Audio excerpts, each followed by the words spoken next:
One incident is enough for employer liability. In California, the Fair Employment and Housing Act, FEHA, makes it unlawful for an employer to harass an employee on the basis of race. Cal Governor Code Section 12940, subbed. On July 29, 2024. Bailey v. San Francisco District Attorney's Office. By Claire Moran, Associate Attorney at Matern Law Group, PC.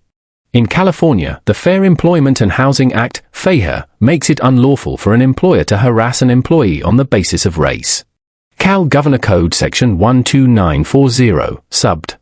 On July 29, 2024, the California Supreme Court ruled that just one incident of race harassment is sufficient to give rise to employer liability. Racial harassment in the workplace. Twonda Bailey, who is black, began working for the San Francisco District Attorney's Office in 2001 as a records clerk. In 2011, the office promoted her to an investigative assistant position. There, she worked with Saras Larkin, another investigative assistant. The court's decision describes Ms. Larkin as Fijan, East Indian. Ms. Bailey and Ms. Larkin sat next to each other in the records room. On January 22, 2015, while working in the records room, Ms. Larkin told Ms. Bailey that she saw a mouse run under Ms. Bailey's desk. Ms. Bailey was startled and jumped out of her chair. Ms. Larkin then approached Ms. Bailey and quietly said, "You N-words is so scary." Ms. Bailey immediately left her office, crying, and told 3 co-workers what Ms. Larkin had said. However, she did not immediately complain to Human Resources because she was afraid of further workplace harassment and retaliation. Ms. Bailey knew that Ms. Larkin was close friends with Yvette Taylor Monachino, the office's department personnel manager, and that similar actions against 2 other black women led to them being reassigned or leaving the office altogether. Launching a harassment investigation. The next day, on January 23, Ms. Bailey's supervisor overheard her talking about the incident and let her know she would report it. The office subsequently launched an investigation into Ms. Bailey's allegations. When Ms. Larkin was interviewed, she denied using the N-word. Sheila Arcelona, the Assistant Chief of Finance and Administration, informed Ms. Larkin that such language was unacceptable and referred her to the city's harassment-free workplace policy. Ms. Larkin was never disciplined.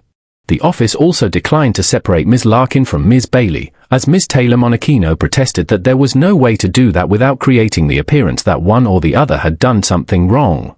Following Ms. Bailey's complaint, Ms. Taylor Monachino obstructed the filing of a formal written complaint per office policy, told Ms. Bailey that she should not have told co-workers that Ms. Larkin had used the N-word because she could cause a hostile work environment for Larkin and Larkin's work could be messed with.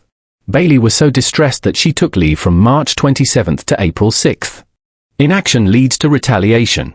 Ms. Taylor Monachino ignored Bailey, laughed at her, stared rudely at her, and jeered at her, including by making a comment that Bailey's workers' compensation claim was not real. The court noted it was undisputed that Taylor Monachino's conduct was in retaliation for Bailey's complaint against Larkin. Ms. Bailey argued that this one use of the N-word was unlawful harassment under FEHA. The district attorney's office argued that the incident at issue was not sufficiently severe or pervasive to give rise to a harassment claim.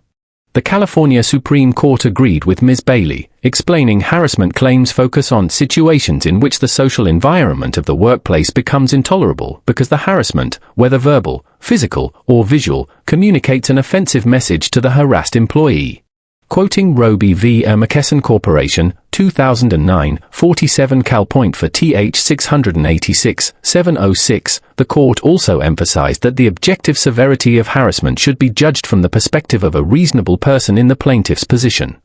We acknowledge, as has the Ninth Circuit before us, that racially motivated comments or actions may appear only mildly offensive to one who is not a member of the targeted group, but intolerably abusive or threatening when understood from the perspective of a plaintiff who is a member of the targeted group.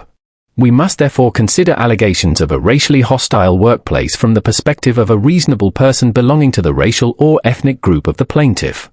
Quoting Miller v. Department of Corrections, 2005, 36 Cal Point for TH 446, 462, Onacle v. Sundowner Offshore Services Incorporated, 1998, 523 U.S. 75, 78, McGinnis v. GTE Service Crop, 9th Circle 2004, 360 F.3D 1103, 1116. One incident of race harassment is enough.